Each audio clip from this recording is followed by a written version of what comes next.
A'udzu billahi minasyaitonir rajim. Bismillahirrahmanirrahim.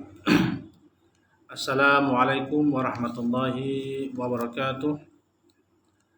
Alhamdulillahirabbil alamin wassalatu wassalamu ala asyrafil anbiya'i wal mursalin wa ala alihi wa sahbihi ajma'in. Rabbi shrah li sadri wa yassir li amri wahlul 'uqdatam min lisani yafqahu qawli, amma ba'd. Alhamdulillah, syukur kehadirat Allah Subhanahu wa taala. Dengan limpah kurnia Allah Subhanahu wa taala, maka pada malam ini insya-Allah kita berjumpa lagi. Setelah sekian lama kita tidak berjumpa secara maya, insya-Allah kita pun bermula pada esok 1 hari bulan sehingga 14 hari bulan, kita akan duduk dalam suasana lockdown, ya, PKP, Perintah Kawalan Pergerakan. Jadi insya-Allah bersama-sama dengan saya, insya-Allah jika tidak ada haram rintang pada setiap hari Isnin, selepas solat maghrib, insya-Allah kita akan berkongsi ilmu. Jadi pada malam ini insya-Allah kita akan kupaskan tajuk berkenaan dengan sabar dan sakit, insya-Allah. Jadi buku yang akan kita bacakan ialah buku terjemahan kitab Mukasyafah Al-Qulub, Penenang Jiwa, Pengubatan dan Rawatan, karya Agung Imam Al-Ghazali, insya-Allah.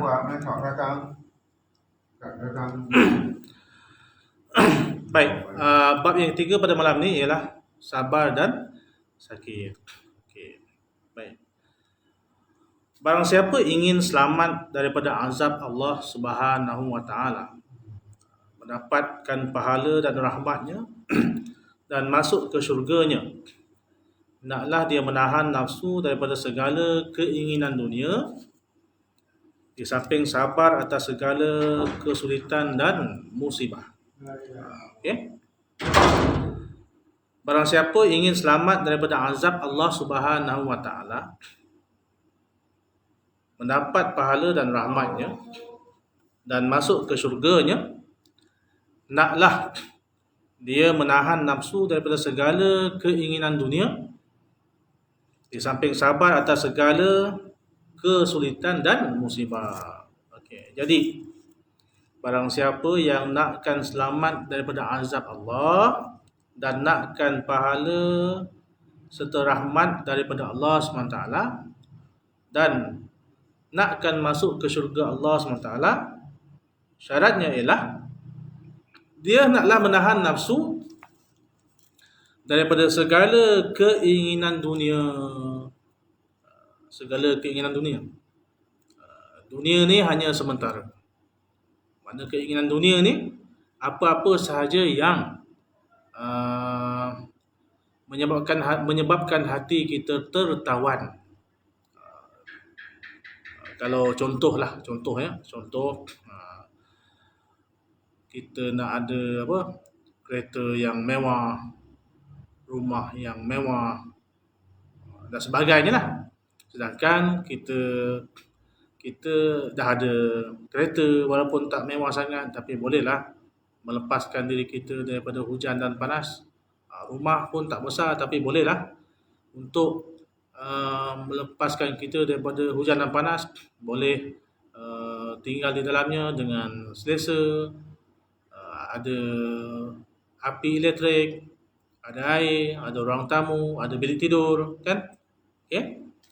Dan kita punya pendapatan pun tidaklah sebesar mana, cukuplah dengan sekadar yang kita ada, dan keinginan yang kita ada dalam hati kita tu dapat kita tahan. Kenapa? Itulah nanti akan selamatkan kita daripada azab Allah Subhanahu wa taala dan mendapat rahmatnya serta masuk ke dalam syurga Allah SWT. Tahan segala nafsu, ya, daripada keinginan dunia. Di samping sabar atas segala kesulitan dan musibah. Jika ada kesulitan dan musibah, dia bersabar. Apa sahaja kesulitan, apa sahaja musibah, dia bersabar. Itulah caranya untuk mendapatkan selamat daripada azab Allah, mendapat pahala yang besar di sisi Allah, serta masuk ke dalam syurga Allah Subhanahu wa taala. Allah Subhanahu wa taala suka kepada orang-orang yang sabar. Suka kepada orang-orang yang sabar. Sekarang ni kita dalam bencana. Ya. Dalam bencana pandemik COVID-19. Macam-macam ya. SOP itu, SOP ini, tak boleh itu, tak boleh ini. Nak keluar pekan pun tak boleh, nak ke bandar pun tak boleh, shopping pun tak boleh. Kan? Kita sabar. Kita kena bersabar. Allah suka kepada orang yang bersabar. Sabar ni pula mempunyai banyak macam. Sabar ni banyak macam. Tuan-tuan dan puan. Waalaikumsalam Man Tiger. Sabar ni ada banyak macam. Yang pertama, sabar dalam melaksanakan perintah. Sabar dalam ketaatan. Sabar dalam melaksanakan perintah. Macam mana kita dalam waktu pandemik ni, perintahnya macam mana, SOP-nya macam mana. Oh, surau kita tak boleh nak semayang rapat-rapat, kena ada penjarakan, tak boleh kumpul ramai-ramai, semayang Jumaat pun terhad, semayang 5 waktu pun terhad, kelas pun tak ada kan. Kalau itulah kehendak kita, betul lah tu. Betul dah kehendak kita tu. Tapi oleh kerana waktu ini kita kena bersabar kerana kita sedang menghadapi bencana, dan kesabaran itu adalah taat sebenarnya. Kan, ati Allah wa ati Rasul wa ulul amri minkum. Taatlah kamu kepada Allah, taatlah kamu kepada Rasul dan pimpinan di atas kamu. Jadi SOP, larangan-larangan yang dibuat oleh kerajaan ni pimpinan kita. Jadi adalah sebab dan musabab yang munasabah kenapa kita tak boleh buat itu dan ini dalam tempoh PKP ni. Itu sabar dalam ketaatan. Okay? Jangan kerana pula kita tak boleh nak ke surau, tak boleh nak ke masjid, kita pun cuai juga semayang. Kita semayang atau tak semayang, semayang di rumah, baca Quran dan sebagainya. Yang kedua, sabar meninggalkan larangan-larangannya. Sabar meninggalkan larangan-larangannya. Ada yang Allah Ta'ala perintahkan supaya jangan buat. Jangan buat kerosakan, jangan mengumpat, jangan mengeji, jangan berbohong, jangan buat perkara-perkara yang diharamkan. Maknanya sebelum ni kalau kita rasa nak sangat buat benda tu, tapi oleh kerana kita dah pegang dengan akidah Islam, kita terpaksa tinggalkan perkara yang kita suka, sebab perkara yang kita suka itu Islam melarang. Jadi kita sabar dalam meninggalkan larangan-larangan Allah SWT. Dan yang seterusnya, sabar ketika mendapat bencana. Yang macam sekarang lah. Macam sekarang ni kita dalam bencana, kan, bencana wabak COVID-19. Kita kena bersabar, patuh peraturan, patuh SOP, kan. Begitu juga kalau kita mendapat musibah-musibah yang lain, bencana-bencana lain, kita cuba untuk bersabar sekuat yang mampu, insya-Allah. Orang-orang beriman itu dia mampu untuk bersabar dengan syarat dia tetap melaksanakan perintah-perintah yang disuruh oleh Allah Subhanahu wa taala, ya. Baik. Apa lagi ganjarannya? Barang siapa yang bersabar kerana taat. Sesiapa yang bersabar kerana dia taat. Okay, maka pada hari kiamat Allah akan memberikannya 300 darjat. 300 darjat di syurga. Siapa yang sabar kerana taat, di hari kiamat nanti Allah Subhanahu wa taala akan berikan dia 300 darjat di syurga. Darjat ni tahu darjat? Darjat kan, berdarjat. Darjat tinggilah. Dan tiap-tiap darjat itu, tiap-tiap darjat, jaraknya ialah antara langit dan bumi. Subhanallah. Siapa bersabar kerana taat kepada Allah akan diberikan 300 darajat di syurga, dan setiap satu darjat itu jaraknya ialah antara langit dan bumi. Bayangkan luas mana syurga kita kalau dah 300. Satu darjat saja antara langit dan bumi. Kalau 300, subhanallah, tak terjangkau fikiran kita. Okey. Dan barang siapa sabar meninggalkan larangan Allah, lagi tinggi. Sabar meninggalkan larangan Allah, maka pada hari kiamat Allah akan memberinya 600 darjat. 600 darjat. Dan tiap-tiap darjat ialah antara langit ketujuh dan bumi yang ketujuh. Maknanya langit ada 7 lapis. Lapis yang tertinggi sekali, sehingga bumi yang ada 7 lapis juga, lapisan yang terbawah sekali, itu 1 darjat. Kalau 600 darjat, besar. Ini bagi orang yang sabar kerana meninggalkan larangan Allah Subhanahu wa taala. Apa yang Allah Taala haramkan tidak dibuat dan ditinggalkan, maka di syurga nanti Allah SWT akan bagi dia 600 darjat keluasan syurganya. 1 darjat ialah jaraknya ialah antara langit yang ketujuh sehingga bumi yang ketujuh. Itu keluasannya.